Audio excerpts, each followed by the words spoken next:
Okay, welcome everyone. So, today I'm going to release a new series on developing a more complex and deeper plugin from scratch. And I'm hoping that it will let us get deeper into Moodle and explore some more complicated functionality that I wouldn't be able to really get into unless we were developing a full plugin. And so I've already got other videos on how to get set up with PHP, MySQL, Apache, and Moodle. So definitely check those out to get to the point that we start off with in this video. But once you've got all set up, then you should be able to follow along in this series and basically build up this plugin with me. And I've got all the code in the description as well, so you can just copy and paste or you can follow along. And the idea is I'll be adding to this series later on. So to start off with, we're going to be doing basically a guide on firstly how to create database tables. So we'll be, creating a place in the database where we can store our data. Then we will build some new pages in Moodle using templates. And in these pages, we'll put a form to get the user input.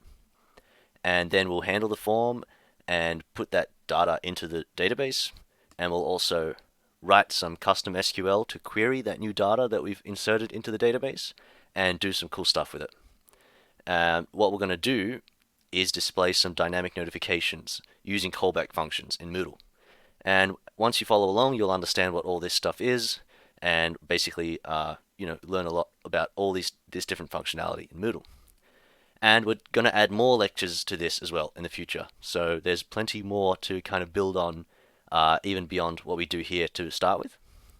And here I've just laid out a bit of a roadmap of the course. So it's going to start off with just creating the new plugin and installing the database tables. That's kind of like lecture one.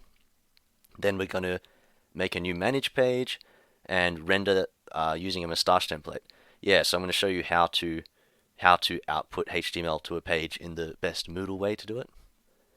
We're going to build a Moodle form and load that user submitted data into the database from the form. And we're going to use that data. We're going to read it and display some dynamic notifications depending on what the user submitted. And then in the future, who knows, we'll add some more functionality. And there's plenty more because Moodle is a deep, complex beast, and I'm sure we can figure out a lot more functionality to add to this plugin. So with that, let's get started.